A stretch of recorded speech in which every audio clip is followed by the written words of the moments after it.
Hello, everybody. Hello. So I am here. I am back from Alaska. I have actually been back for more than a hot minute. I sailed back in June. So I've been home for a little while. Just so like you're aware of my setup, like if I'm looking down, my screen is down. So if I'm looking for the chat, I'm just trying to see if there's anything in the chat. But otherwise, I'm here with y'all. I am here with y'all, and I'm here to answer any questions that you might have had while watching my Alaska cruise videos. So I do have a list of questions that people in general have asked me about my trip, and what I liked about it, what I would do again, what I would do differently, so on and so forth. So I do have several questions that I'm going to be answering here. But first of all, it was an amazing trip.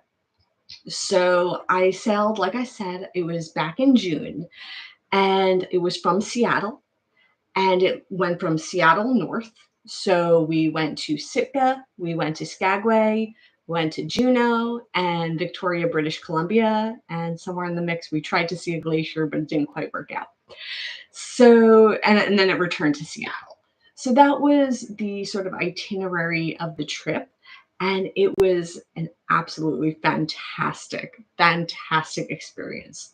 I sailed on Royal Caribbean, and the ship was Quantum of the Seas. And that's the sister ship for Anthem of the Seas, which I had been on quite a few times. So it made figuring out sort of like the layout of the ship super easy because things were just sort of in the same place. So that was great too. Um, so, number one, cruising from a port that you're not within driving distance to. Arrive the day before, at least. You could even arrive earlier than that, but at minimum, arrive the day before. And that is exactly what I did. So it's a way of just minimizing stress, minimizing the chances of some piece not lining up. And the reason why I say that is the ship waits for no one. If you don't make all aboard, you don't make your sailing. And you don't want to risk that. That is like one flight delay. That is one, weather storm. Like that is one flight cancellation away from missing your whole vacation. And it's just, to me, it's just not worth it. So for me, that is not how I roll. I plan in advance, and that includes getting there early. So that was the day before for me. Also, I should say, I do not speak for the brand or the company. This is just, I am just like all of you. I went on vacation. I went to travel, and this was just my own personal experience that I'm sharing. So, like I said, I went the day before. Um, we landed we landed with like a reasonable amount of time left in the day, and you did have to cope with a little bit of jet lag coming from the East Coast to the West Coast. So there is a 3 hour time difference that I had to contend with, but it left time to get some food. Actually, I went to the original Starbucks, the Pike's Place, and it was such a great experience. Like I'm glad that I got to do it. Love it or hate it, Starbucks is a thing, and it's sort of interesting to see where it originated, where it all began. So my first day, we were exploring Seattle, and that was one of the like intentional stops that we made. Was we went and we saw the original Starbucks. Awesome. So we got just a simple hotel. I think we stayed at a Fairfield by Marriott was the hotel that we stayed at, and it met our needs. And it was nice because it also had breakfast included. And when we checked in, they asked us if we were going on a cruise. So obviously it's a popular port, and we were like, yeah. They were like, do you already have plans on how you were getting to the dock? And initially, we were just going to take an Uber or a Lyft or rideshare service. And they were like, we have a shuttle that leaves from the hotel and it goes directly there. And it was more reasonable in cost than even though it was per person, because it would have been like my whole family and our luggage. So we would have needed two ride shares to do that. it was actually more reasonable for us to take the shuttle service, and there were no other stops along the way. So they picked us up right from the hotel, brought us right over to the dock, and it was super easy and convenient.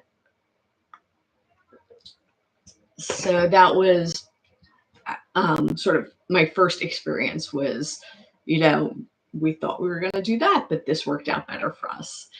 The other thing was breakfast was included at this hotel, so it made it very easy to get the day going and get off on the right foot, so to say. Then we made it to the ship, and we got to explore and do a whole bunch of great stuff. So let me look at my list of questions here. Um, what was the highlight of my trip? This one is like a really, really hard question to answer because there's so much that was just incredible.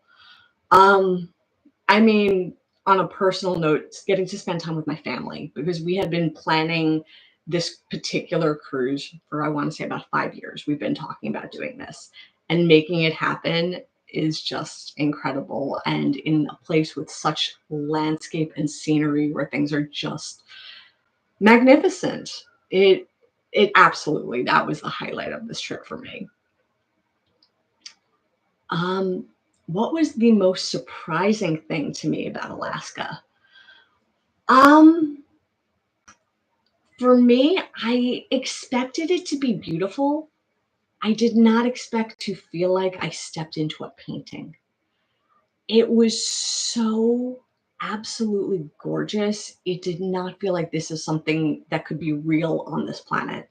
Like it was just gorgeous. And it was like the foreground and the background, and things are close and beautiful and far away and beautiful. And there's mountains and mist and fog and water. And it, there's no way to describe that and do it justice.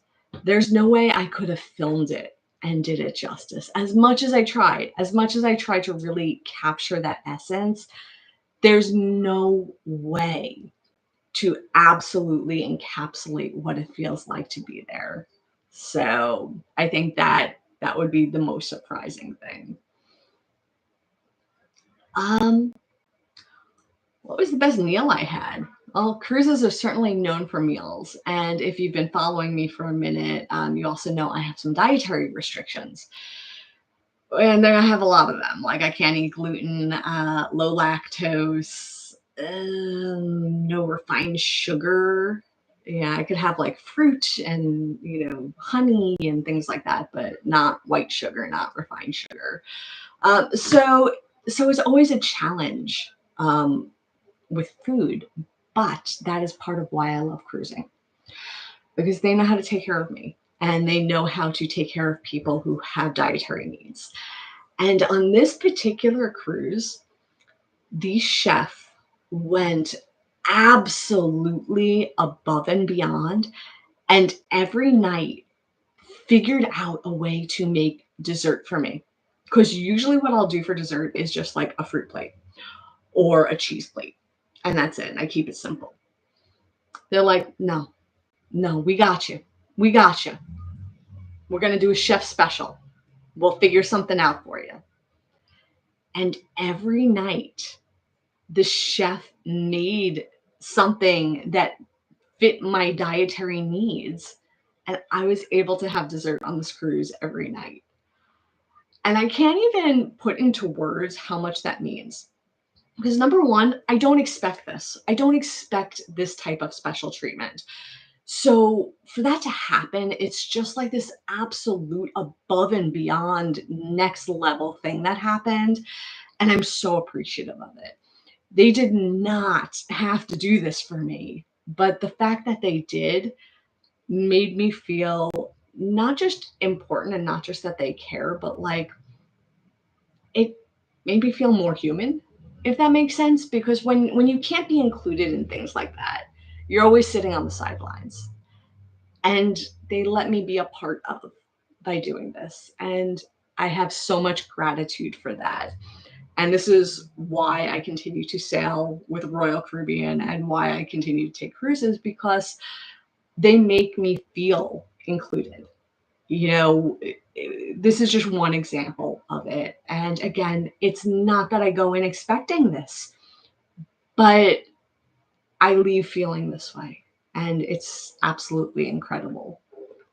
So, a wide array of desserts. They were all delicious. Everything from like chocolate, like brownie type of a snack to I think it was like a lime or a lemon tart. It was like a citrus tart. But it was just amazing. Every day it was something different, and every day it was absolutely delicious. Um, let's see, what else? What is one thing that I wish I packed, but I didn't pack? Honestly, I packed well. I packed well. I never felt like I forgot something or didn't have something, but I say that as somebody who lucked out and was on a trip where it did not rain. And what everyone was saying to us was the week before we sailed in, it rained like every day, and it was supposed to rain the week after. So I got lucky with that, and I did not have an umbrella with me. So that would be the thing I would recommend is have like a foldable, like the smaller umbrellas, like a travel umbrella, just in case. Just in case. Um, when's the best time of year to visit Alaska? Well, if you're gonna go by cruise, there's only there's only a limited time. Sorry, bear with me.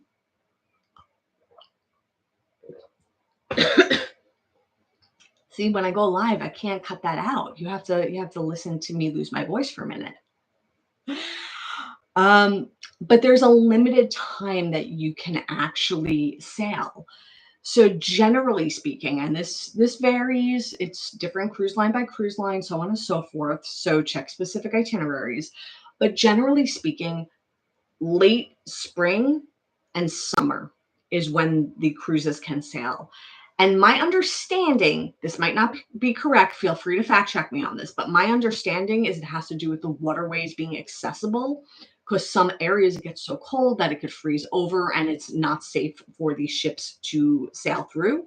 And it can also be weather related because if there's not clear visibility, it can be difficult for the ships to navigate some of those areas.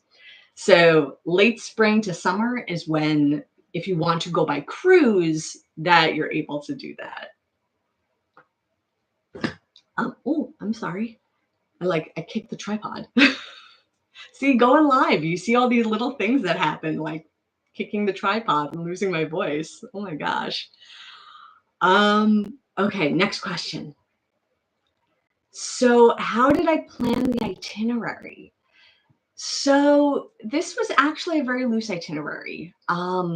My family and I, we decided there was one particular excursion that we wanted to do, and that was the Gold Rush and Sled Dog excursion. And that was a fantastic excursion. It started out where we learned the history of the gold rush and how everyone like ran out to Alaska when they heard that there was gold. And they started in Skagway and they had to make it up to the Klondike and all these restrictions and requirements and like all this gear they had to bring with them.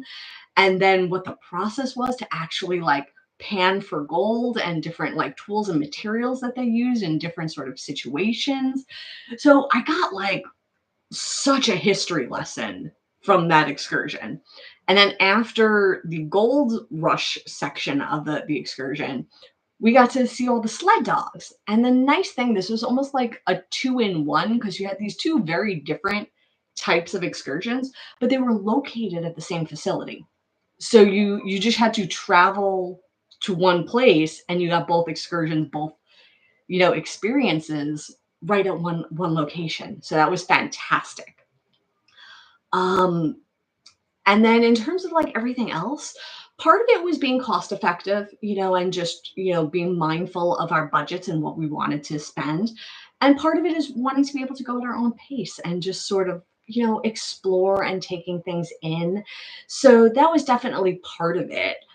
Um, So in terms of the itinerary, I had gone on the Google, I had gone on the Chat GPT, and I just sort of like was exploring like we're going to this port, we'll be there between these hours. What are some things I should consider doing? And I came up with a whole list of different things that were in the area, and we just sort of took it from there. But a lot of times, because this was our first time there, we just wanted to see what we could see. And sometimes that just means walking around the port area because there was plenty to do in the port area. It was our first time there, so we took it in. We explored, we saw a lot of the shops, um, a lot of the scenery. It was just so beautiful. Um, yeah, so that was how I did the itinerary. Anything that I'd recommend skipping versus a must see? I don't think there's anything I would say to skip. Unless like shopping is not your thing and you don't want to go into like the souvenir shops because some people like don't care for that. If that's the case, I'd say find an excursion that you like or, some other type of a tour and see if that is more up your alley, so to say. Everyone is different. Everyone vacations different. What's right for me is not necessarily what's right for you, and vice versa. So, like for me to say like, oh, skip the shops, but you might love shopping, right? Like you'll notice in Juneau, there are a ton of jewelry shops that I pointed out. I'm not a huge jewelry person. I feel actually pretty awkward going into jewelry shops, especially fine jewelry, because I'm like this is not what I'm into, and it's sort of above me, and it makes me feel awkward. So that's not how I want to vacation. But I love finding like the smaller shops. Like when I found that shop that had the hand dyed yarn, I was like so excited. I was like, this is amazing, right? So everyone is different and what you are gonna be looking forward to in terms of like what's a must see and what's a skip are gonna be different. But for me, the must sees are really the nature, the views, and giving yourself time, not just to see it, but to experience it, to process it, to take it in, and just be like have those moments because those moments are precious and they are so valuable. Um, let's see what's next on my question list. Was there any gear or any apps that made the trip easier? Um, the Royal Caribbean app. It might sound cliche, but it has a chat feature. So if my family went to like different places and we wanted to meet back up at a certain time, we use the chat feature because if even if you don't have reception, it'll still work. And you do not need to have the internet package for it to work. So the chat feature on the Royal Caribbean app, awesome for that. So that's what I would say. Um, hello, welcome. Oh, thank you. My hair is being a little extra today, but thank you. Let's see. If I could give one piece of advice to a first-time traveler to Alaska, what would it be? Um, I think I kind of said it, which is give yourself time. There's so much to see, and it kind of feels overwhelming. And it's just absolutely wondrous to take in. Yeah, my hair did grow back fast. It's actually been about a year and a half since I cut it. So yeah, but it's coming along, right? So I'm just looking at my question list, and if you have any questions you want to ask, feel free to throw it in the chat, and I will. I'm trying to multitask here. Um, how do you balance budget versus splurges on a trip? So this is another question. This sort of came up when I came back from Paris, was around budgeting and how do you budget for a trip. Um, it's sort of like budgeting for life. It's sort of like what are the needs versus what are the wants. And I'm not so much about material things. I love experiences. I love seeing and doing and taking things in, and the memories are what means so much more to me than the stuff. So for me, budgeting, it's I'm gonna put priorities on experiences. So that goes back to like the excursions and doing the sled dogs and the Gold Rush excursion that we went on and getting to do that because that is a memory that is going to live with me forever, forever. It was so fantastic. But like, do I need to spend money on fine jewelry? Do I need to spend money eating out when, I could go back on the boat and eat? Uh, so I put a lower priority on that, and that helps me budget. The other thing with budgeting is this was planned out well in advance. And I sort of put myself on a payment plan where it was like I had to make certain payments towards this trip. Not that they were like, there's a payment deadline for them, but I set my own deadlines of like what I could afford in what time period. And I'm doing the same thing for my other trips that are coming up. Like I have another trip booked like next year in 2026, but I have myself internally. I've set like a payment schedule that I want to hit for myself. So that way, as I get closer to the actual trip date, it's not looming. I don't have this big balloon of a payment that I'm going to have to figure out. It just a little by little by little, and I'll get there. So I did the same thing in this circumstance. So I'm going back to my list of questions here. So, what's it like being on a cruise ship, especially for a first-time traveler? I mean, cruise ships are awesome. To me, it's like a floating hotel. They bring you to the destinations, and you don't have to worry about like switching hotels or figuring out tours. Like it brings you around. Oh, so I see something in the chat here. You're going on the same cruise next month. Awesome. Any excursions or experiences on your trip that you didn't do that I wish I did? Also, any additional tips with quantum? Um, so I mean, I can only speak to the excursion that I did because I only know what I know. I don't know what I didn't do. So I mean, they offer a ton of excursions. There's a lot of options, and I've always had great experiences with them. And it's just sort of like what you're into or what you're interested in is what's going to sort of like meet that need for you. I had such a wonderful experience with the Gold Rush and sled dogs. It was like part history and part adorable puppies. So, I mean, you can't go wrong with that, right? You have your educational piece, but they made it fun because there were like actors playing these caricatures of like Gold Rush era stereotype explorers. But they made it fun and they made learning fun by doing that. And then we actually got like a pan full of pay dirt and we like got to actually pan for gold, which was definitely interesting. And then puppies. Puppies. You can't go wrong with puppies.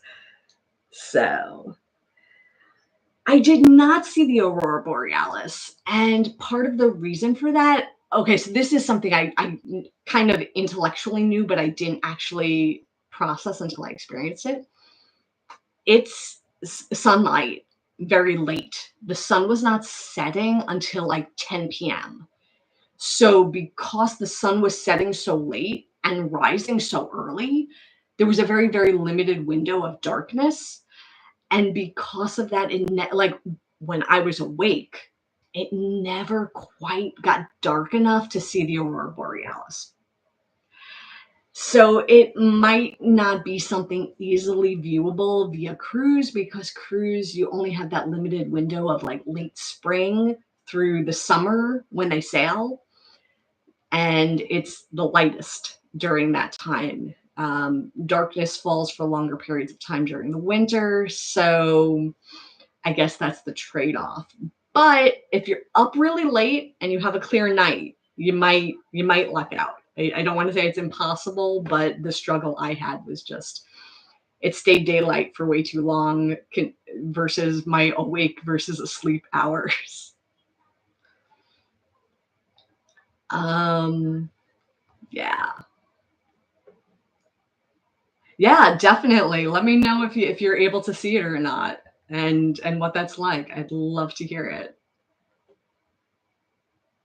Another question that I have that people sometimes ask me about cruising is about seasickness. I am lucky. I have not struggled with seasickness, but my sister, on the other hand, does struggle with that. So just in watching how she's navigated it, there are some medications that are helpful with this. I am not a doctor. I am not recommending anything. What I am saying is you can talk to a doctor, and they do have options that are out there that can help with seasickness. The other thing is if you've never gone on a cruise before and you're not sure if you can manage seasickness or not, but you still want to try going on a cruise, pick a cruise that has a lot of ports. Because the last thing that you want is to be on a cruise where you have like 2 or 3 sea days in a row and you start feeling seasick on day 1. But if you do a cruise where it's like you have 1 sea day and then the next day is a port day, and then the boat travels at night when you're asleep, and then you wake up at another port, and so on and so forth, where you have like multiple stops, it minimizes the chance that seasickness will affect you. So that's just another thing to keep in mind if you're not sure about how you're going to feel with seasickness, but it's just something else you could think about when planning. Um, what about, is it easy to meet people on a cruise, or do you stay with your own group? Like so many different things with cruises, it's as much or as little to do as you want, and it's up to you how you want to do your vacation. For me, despite appearances, I have tremendous social anxiety, and I am super awkward when I do not know people, and I really struggle with that. So that means I tend to keep to myself. It's just, how I function and how I operate. But there are other people that will talk to everyone and anyone. They will go to activities and start chatting up a conversation. You have options depending on the size of your party with your meal service, if you're going to share a table or if you want the table just for your party. So, for example, sometimes I cruise solo. And on those trips, there are times where I will just get my own table. It's like it's table for one, and I bring my e-reader and I read my book while I eat my dinner. There are other times that I might be feeling a little more daring or a little bit more social for me, and I ask to be at a shared table, and they will put me with other travelers. So it all depends on what you want and how you want to vacation. And there are certainly opportunities to interact with your fellow cruise passengers if that is what you want to do. And if you want to keep to yourself, you could certainly do that as well. Let me look at my little list of questions here. How do you make sure that you don't miss out on excursions or feel overwhelmed by the choices? Um, it's one of those, if you like to do a lot of things and be on the go all the time, do a bunch of excursions or have a bunch of plans for the ports or however you want to explore. If you want to pace yourself, the best thing I could suggest is when you book your cruise, you'll see on like the all the paperwork that they send you. There's an approximate time of arrival and time of departure for each port. These are always subject to change. Ports can change because of like weather conditions. Like there's never a guarantee. Like, the way I look at it is, you're getting on the ship, but the ports are, you're probably going to go there, but there are things that can prevent you from making a port. When I sailed on Icon of the Seas, we weren't able to make it to one of the ports because of the weather conditions. I know right now there's a hurricane, in the Atlantic that's affecting a bunch of ships right now, and a lot of itineraries got changed. So that's just something to keep in mind. But in terms of just sort of like planning and not doing too much or too little on port days, look at what the anticipated times are that you're going to be in the port. And then look at the anticipated length of time for the excursions. So if you're at a port for 6 hours, and you book an excursion for 5 hours, you're not going to have any time to walk around on your own unless that's already incorporated into that excursion. But if that same stop has a 3 hour excursion, you might also have time to walk around after. It's up to you. It's sort of however you want to do your vacation.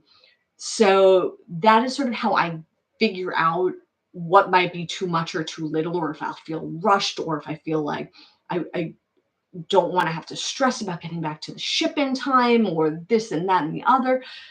So I sort of gauge how much time we're at the dock versus how long the excursion is, or if I'm self exploring, like how far I have to travel. Like, do I have to get into a cab or a shuttle, or am I just sort of walking around the dock area and I could just hop back on the ship when I'm done? So those are some things to sort of like keep in mind. Um, what was the cabin like? And what should people know about choosing a cabin? So there are all sorts of different types of cabins on the cruise ships.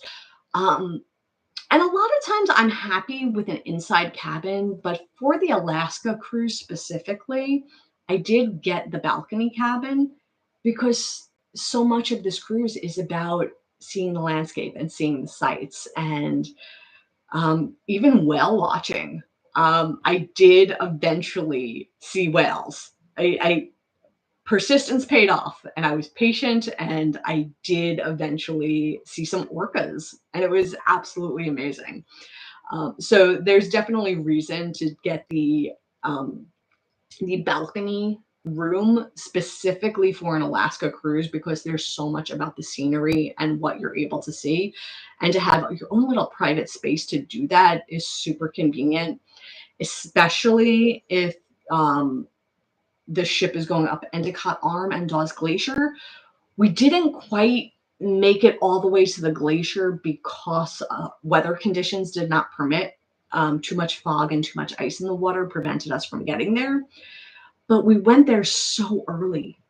We were up at like 6 a.m.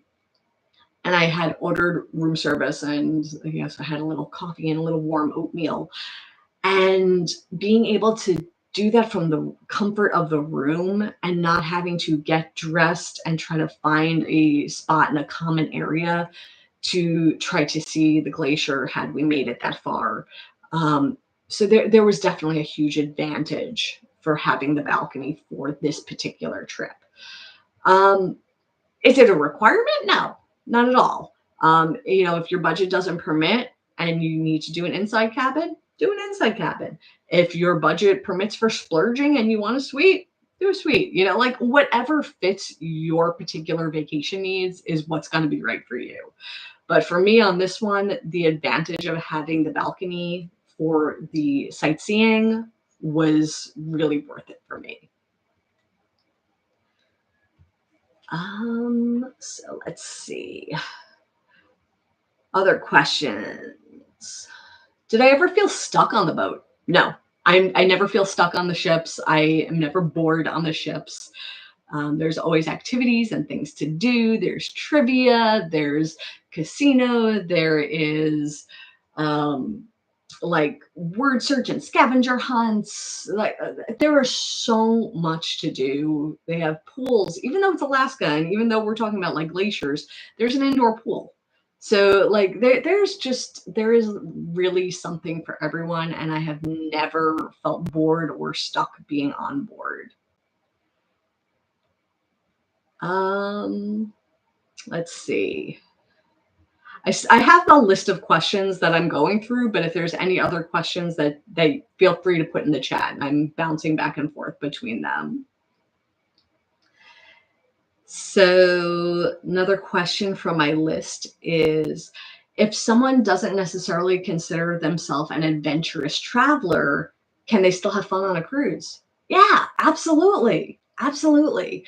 And the thing with something like that is the excursions and the group tours are great, sort of like comfort buffer is a good way of putting it, because they're going to bring you to the sites that you want to see.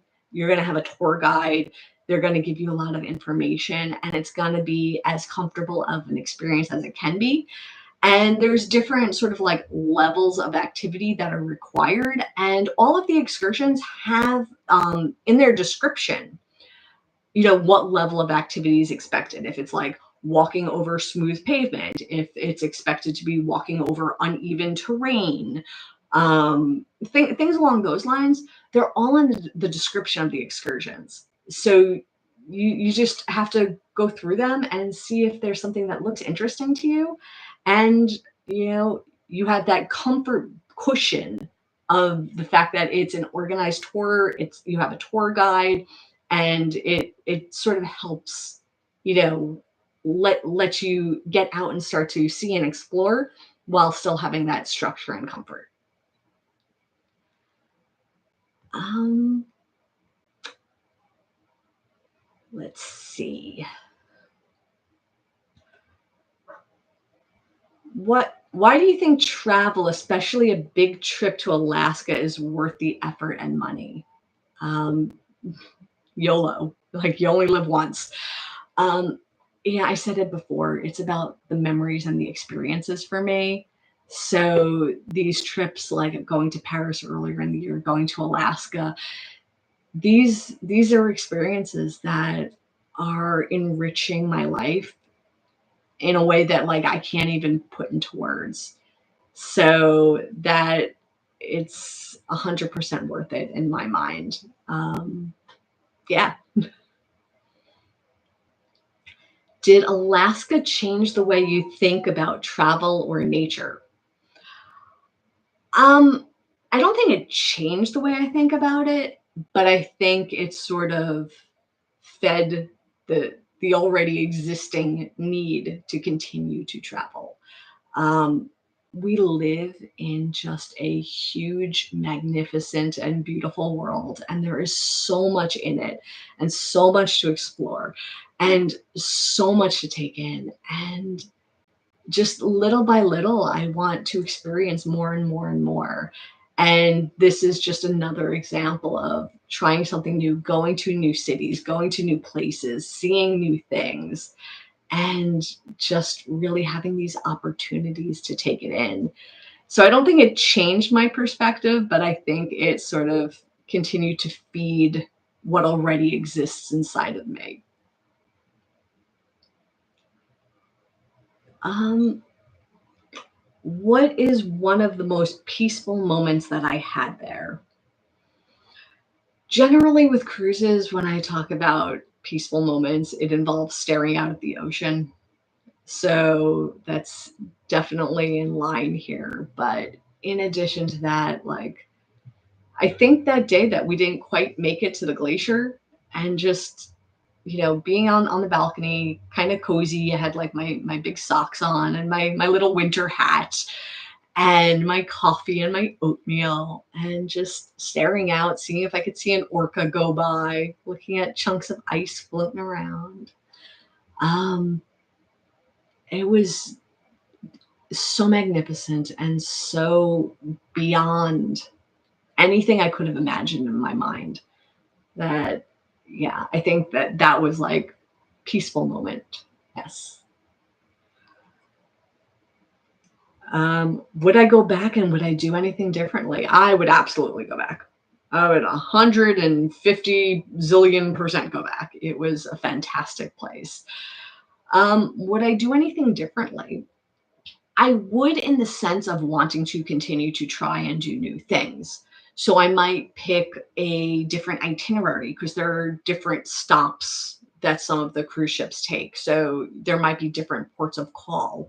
I might try a different excursion. And it's not that I didn't enjoy the one I did, but just in that sense of continuing to broaden my experiences in my life. So that would be my 2 cents on that.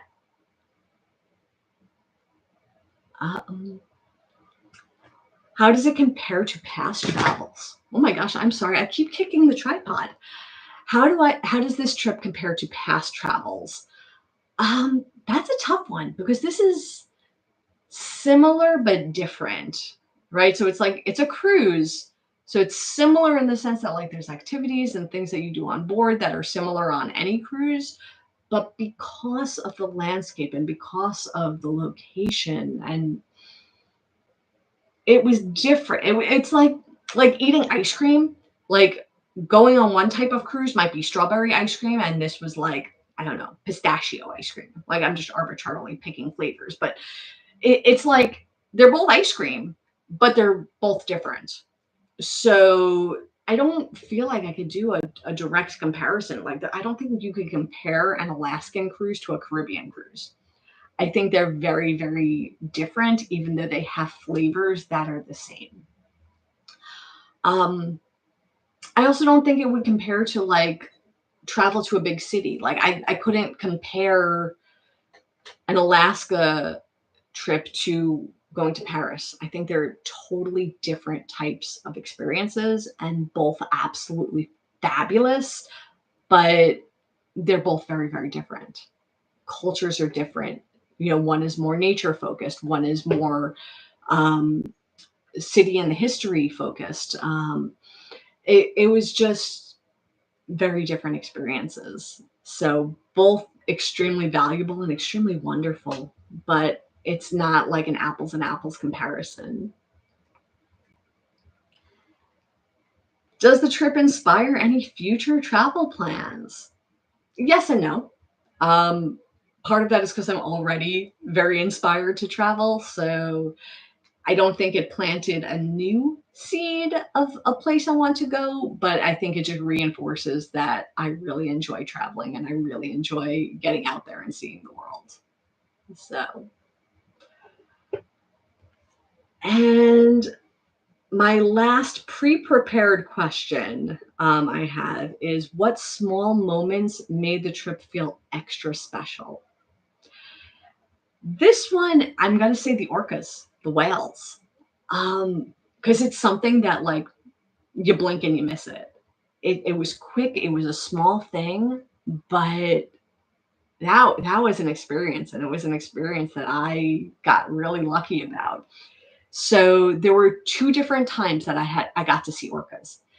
So the first time, so mind you, I had been on the ship for a couple of days at this point, and I heard other people talking about it. Like I would overhear people like, yeah, there were orcas this morning, or there were whales this morning, and I'm like, I didn't see any. Like, and I'm like always looking, I'm always scanning the water, trying to see if I could see anything, and like I just was not lucking out. And there was one day I was sitting up in the solarium.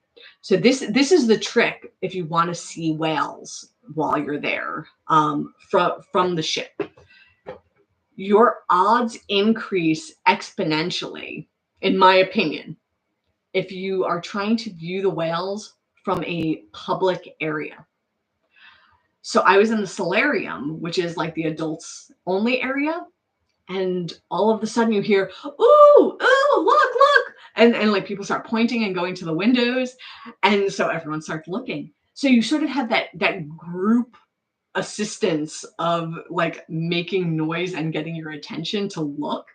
And because of that, I was able to see orcas from the solarium. So it was like the first time I saw like the little fin go across the top of the water, and then the blowhole, like it went and it sprayed some water in the air, and then it did that the deep dive, and the fluke came up and splashed down. And they usually do like a few boops for air. I don't know what you call it when they come up and then they come up. So they like do like a little bouncy bounce a few times, and then they tend to do a deep dive, and then they're on their way at that point. So I saw them in the solarium. And then there was another time that my family was on the rock climbing wall. And while they're on the wall, people are like, whales, whales. And I'm like, do I film climbing the rocks or the whale? So that was the second moment that I saw another orca. And again with the spray, and yeah. But that was one of those quick moments, one of those small little things that was just extra special. So yeah, that was some of the stuff from my Alaska trip that didn't quite make it into the vlogs or didn't, have a lot of explanation while I was there. But yeah, that's some of my feedback. So I don't see anything else in the chat. And I've been on for almost an hour, like 47 minutes I've been on. So think I think it's time to wrap up. But if any questions come up that I did not answer, this video will, be available to play after the fact if you weren't able to join live. And if you leave your question in the comment, I will do my best to answer. And I guess it's time for me to sign off. To those who were able to join me live, thank you so much. I really enjoyed it. If you were not able to join me live, hopefully I'll get to see you next time. And as always, stay inspired by everyone. I'll see you all soon. Take care.